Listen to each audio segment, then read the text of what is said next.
Dear friends, Sir Handel Brown is the owner of a little railway which goes to Skarloey and Rennius. Skarloey means lake in the woods, and Rennius means divided waterfall. They are beautiful places and lots of people visit them. The owner is very busy, so Mr. Peter Sam, the thin controller, manages the railway. The two engines, who are called Skarloey and Rennius, grew old and tired, so the owner bought two others. The stories tell you what happened. The author.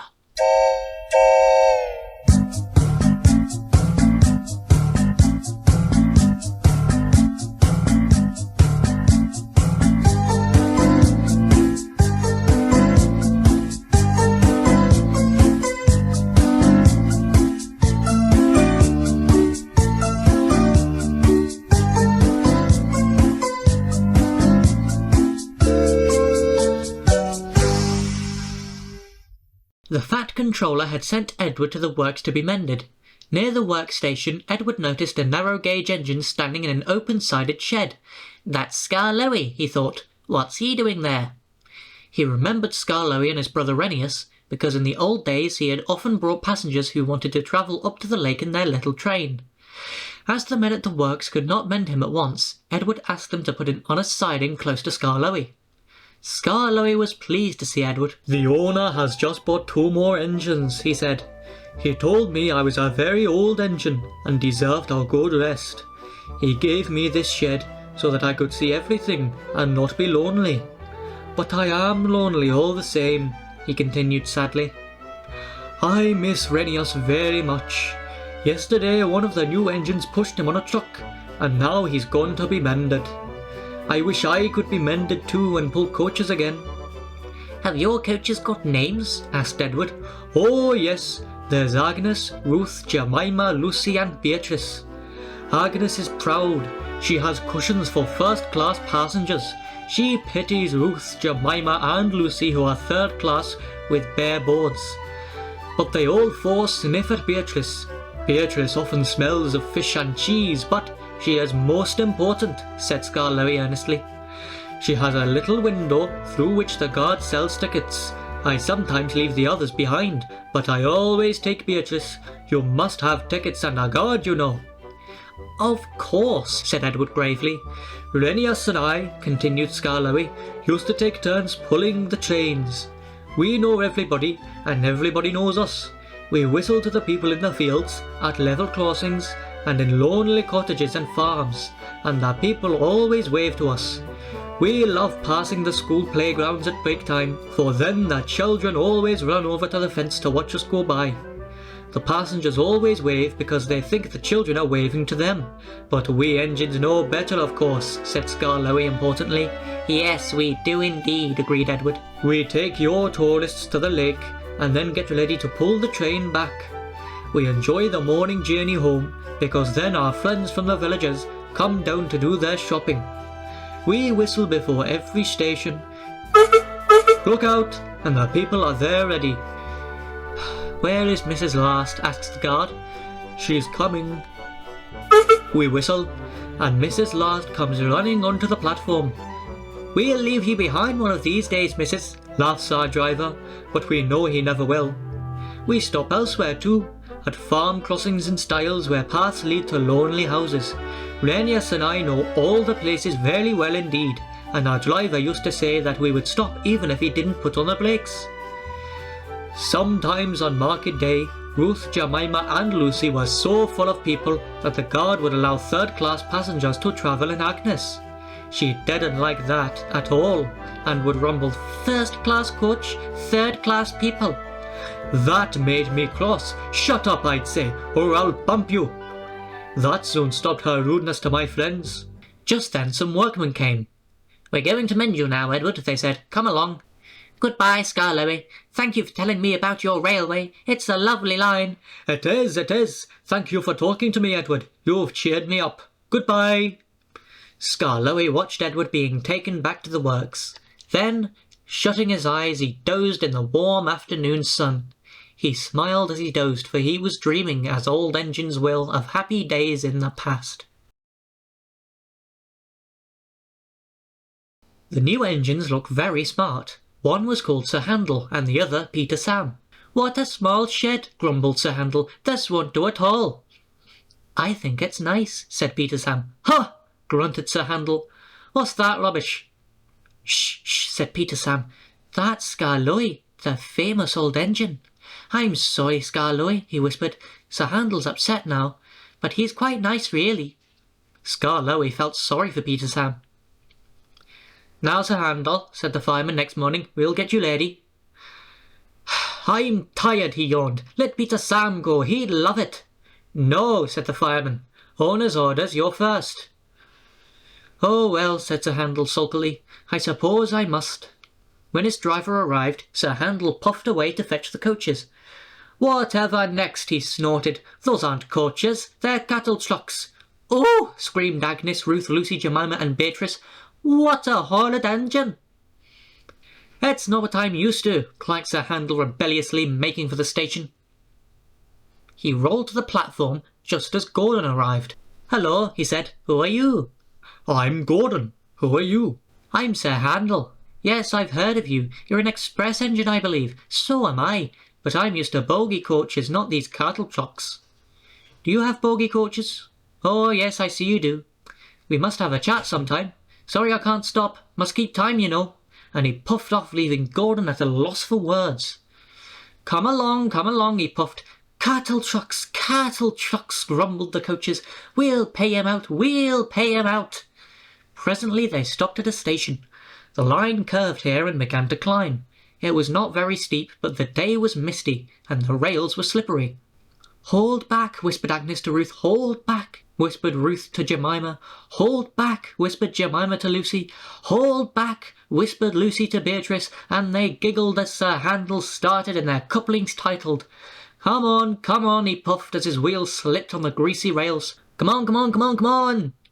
His wheels were spinning, but the coaches pulled him back, and the train stopped on the hill beyond the station. I can't do it, he grumbled. I'm used to sensible bogie coaches, not these bumpy cattle trucks. The guard came up. I think the coaches are up to something, he told the driver, so they decided to bring the train down again to a level piece of line to give Sir Handel a good start.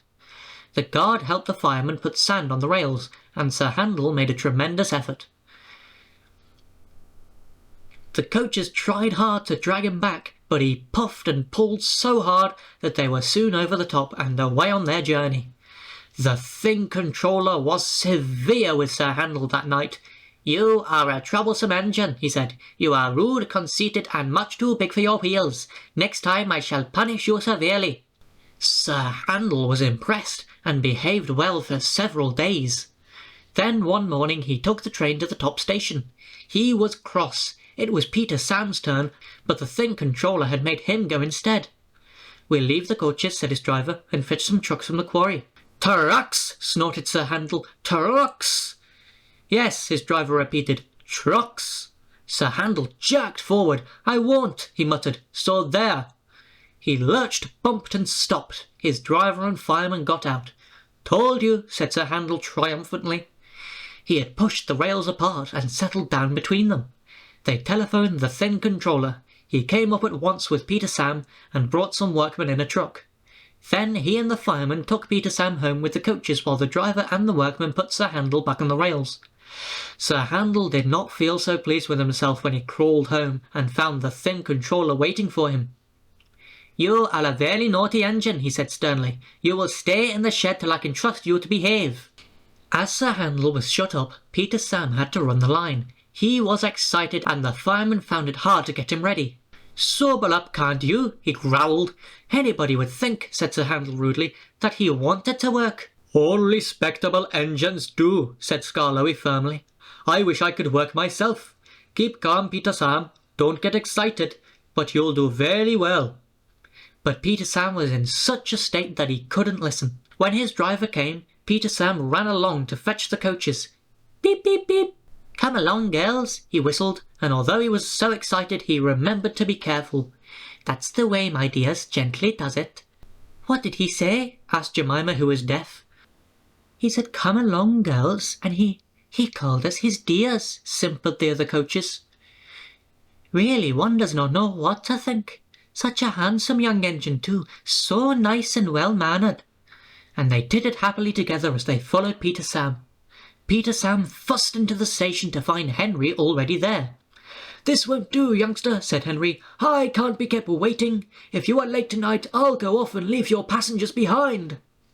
"Pooh," said Peter Sam, but secretly he was a little worried. But he couldn't feel worried for long. "What fun it all is," he thought as he ran round the train. He let off steam happily while he waited for the guard to blow his whistle and wave his green flag. Peter Sam puffed happily away, singing a little song.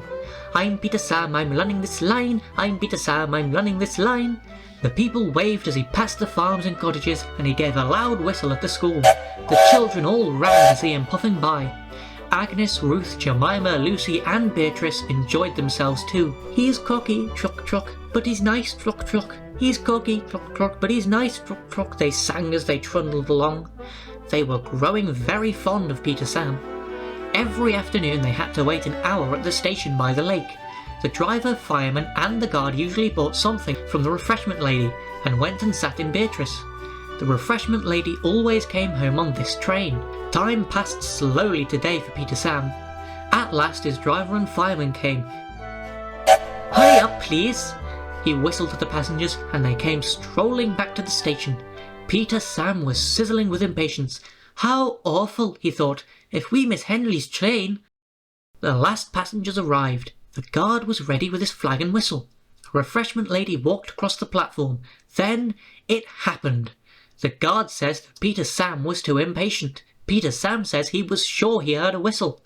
Anyway, he started. Come quickly, he puffed. "Stop, stop, stop," wailed the coaches. "You've left her behind, you've left her behind." The guard whistled and waved his red flag. The driver, looking back, saw the refreshment lady shouting and running after the train. "Bother," groaned Peter Sam as he stopped. "We'll miss Henry now."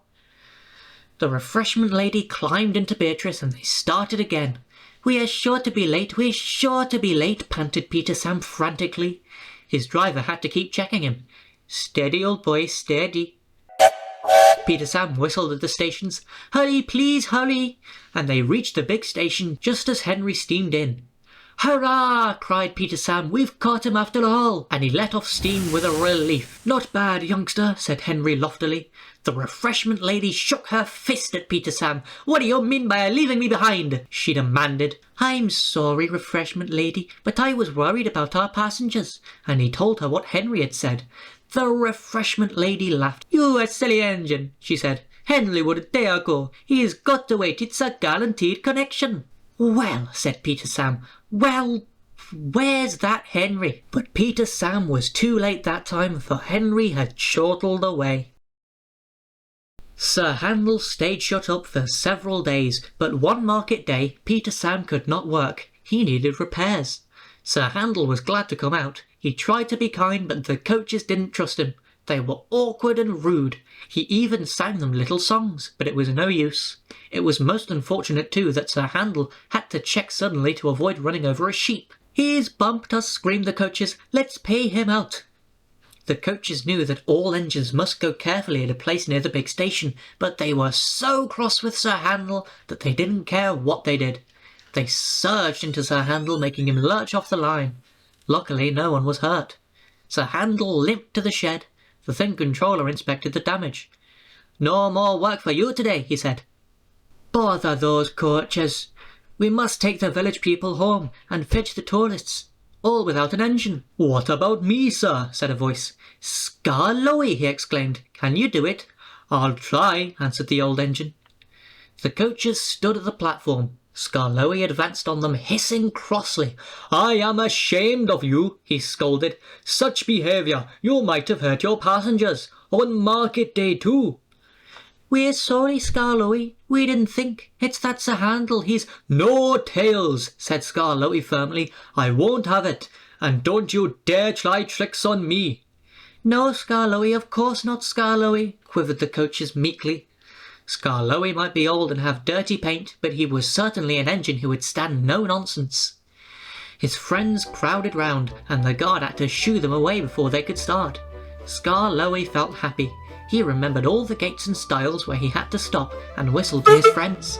The sun shone, the rails were dry. This is lovely, he thought. But presently they began to climb, and he felt short of steam. Bother my tubes, he panted. Take your time, old boy, soothed his driver. I'll manage. He wheezed, and pausing for breath at the stations, he gallantly struggled along. After a rest at the top station, Skarloey was ready to start. It'll be better downhill, he thought. The coaches ran nicely, but he soon began to feel tired again.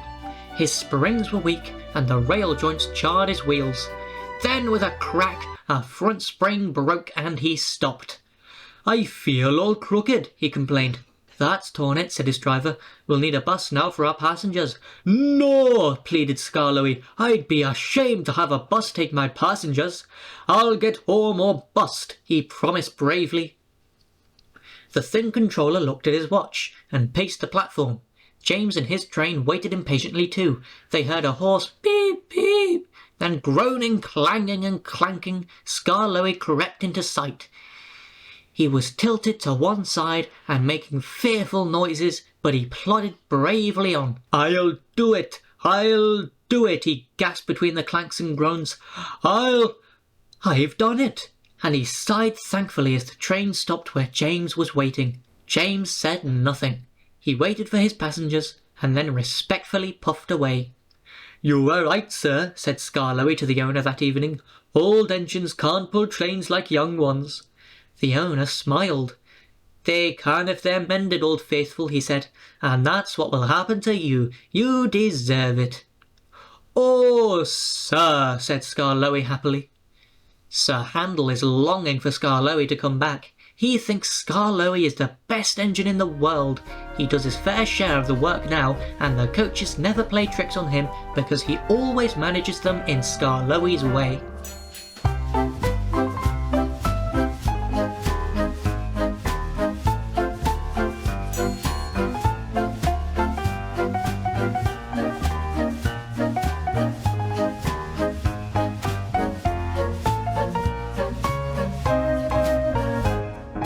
If you have enjoyed these stories, you will enjoy a visit to the Llyn Railway at Tywyn in Wales.